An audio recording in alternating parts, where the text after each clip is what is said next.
What's going on, guys? Welcome back to the channel. Thanks for tuning in. Today going to be running through some mods we're going to be adding to our VY Turbo LS1. Couple of really expensive ones that I'm just going to be checking out. A couple of Aussie made companies too. Obviously we have X-Force on board, as well as S1 Sequential. And then I believe these are an American company, CVR Performance. But yeah, let's get First one I want to talk about is the CVR Performance box. This is a brake booster vacuum pump. So when you're running really big cams, or cam, I guess, LS engines only have bloody one. So when you're running a really big cam, you end up with very little to no vacuum, and that can be really shit for your brakes. So what I've got here is a self-contained CVR Performance brake vacuum pump. So this is going to be mounted behind the intercooler in front of the radiator, just plonked there, and then you'll run your hose up to your booster. So being fully self-contained, you don't need any extra relays or wiring harnesses or anything like that. You've got an inline fuse, a pressure reference, so you'll run one of these lines to your manifold. When the engine drops below, I think it might be 10 or 15 inches of vacuum, the sensor reads that, it then turns on the pump. So it's a pretty cool system. You got a ground, you got a power, plummet from the manifold to your booster, done. Obviously you got to mount it, make sure it's fixed. It comes with rubber insulating mounts, which is good. I don't know how loud it's going to be, but that's why I'm putting it at the front of the car to hopefully not hear it. So between the power steering pump down there, the two massive fuel pumps in the boot, and then that pump in the front, the car's kind of loud, I guess. So that, if you guys wanted to know the part number, it's VP 555, and it's, yeah, like I said, it's fully self-contained. I think the max amps it actually draws is only 6 amps. So if you did want to run this, you didn't want to run this inline fuse and you wanted to wire it into the car a different way, it really doesn't draw all that much power. So get a couple of fittings. I think that's a check valve, that little one, which is good.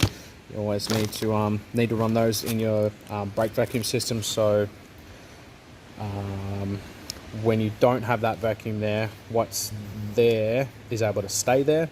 If you don't have the check valve in, vacuum that's come in will just dissipate back out. So if you have a check valve, your vacuum goes through, it gets stuck here until you then have a pressure drop on this side that is less than what's coming through, and it'll obviously refill the vacuum line. So yeah, hopefully that made sense and I didn't cock that up or give you too much information.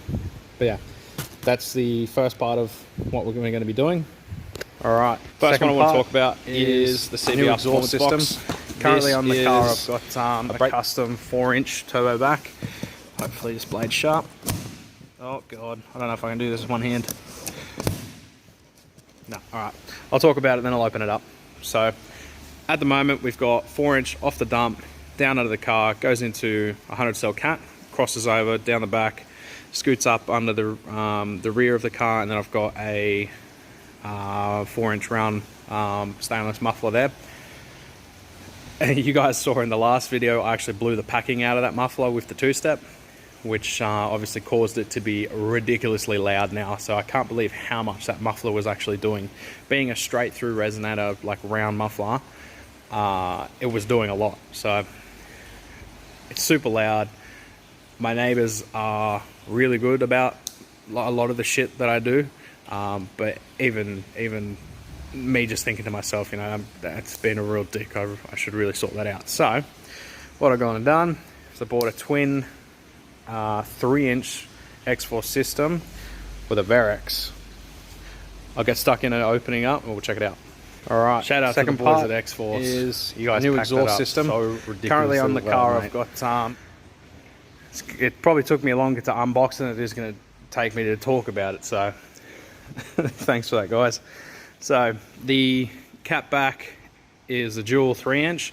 Now this system actually fits stock and aftermarket headers and all that jazz. Obviously we don't have stock or aftermarket, oh, technically we have aftermarket headers, but we don't have stock location cats and stuff, so I actually have to cut this somewhere about here.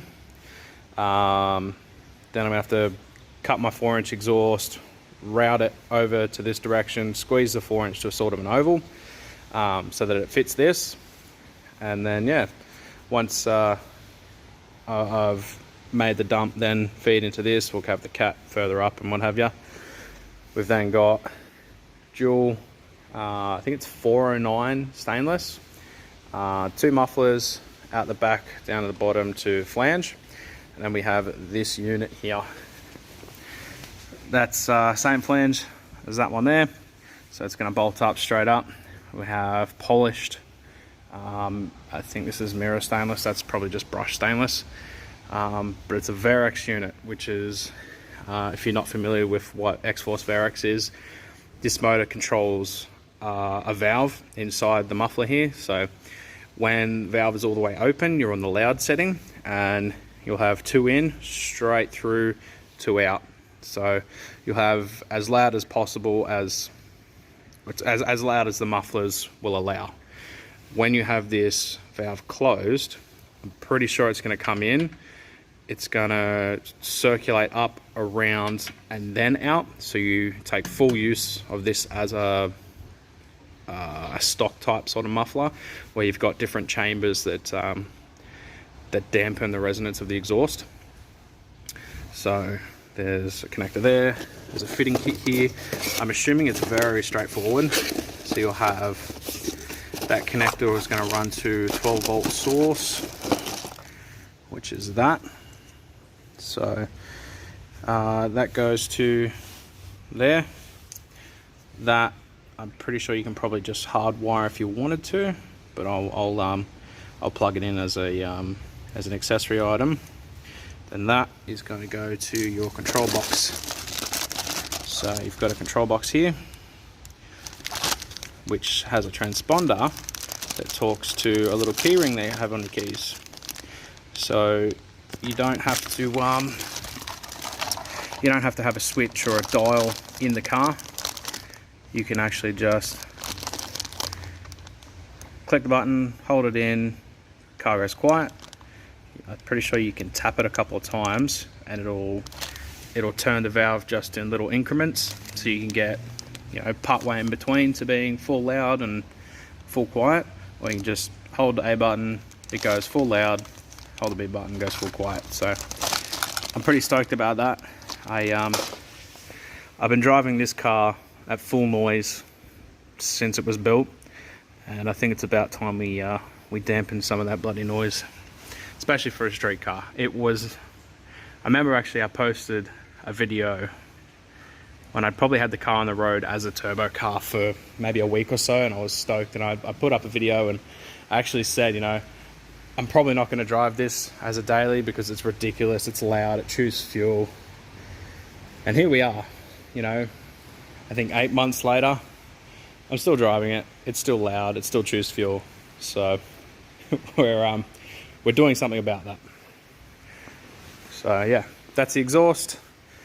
Packing, awesome. That's our CVR brake vacuum pump. Now, we're going to get to what I think everyone came to the video for. That is a freaking $3,000 shifter. So yeah, what can I say? It is a sequential shifter from S1 Sequential that suits the T56 in the GM gearbox. The GM T56 in Commodores. So that is, I don't know if I can get that to brighten up any. Yeah, kind of. That is a lot of Australian made billet goodness.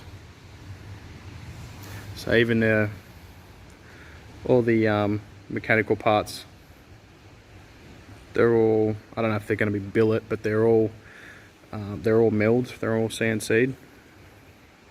So even that gear in there, it's got milling marks in it. Got a Teflon slider. They're the rollers are all bearinged. It looks a goods. So yeah, sequential. It's going to replace my snapped off broken shifter. So I think the bottom end on the retail of these is 2,400. I think it's actually 2,600 with tax. So got adapter plate for GM T56. There's a little spacer plate in there too. I don't know what does. I haven't read the instructions on how to install this yet. I'm going to do that before I install it so I don't fuck it up. I optioned, which is why this is $3,000. I optioned for what do you call it? The gear selector sensor, as well as the gear position indicator. I don't know what these do, but they came in the box. You got little shims. That's for your shifter, so you can shim the bolt, so you get your let's see it. So you can get your pattern straight up and down. That I believe is for the gearbox selector rod. You got a fitting kit for your bolts and countersunk with a plate. I don't know what that does.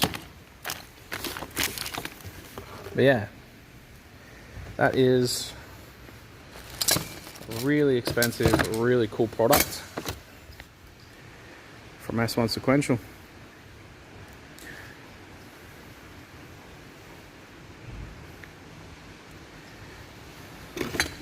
So anyway, thanks for checking out this video, guys. The next one that's going to go up is going to be probably individual installations of all this.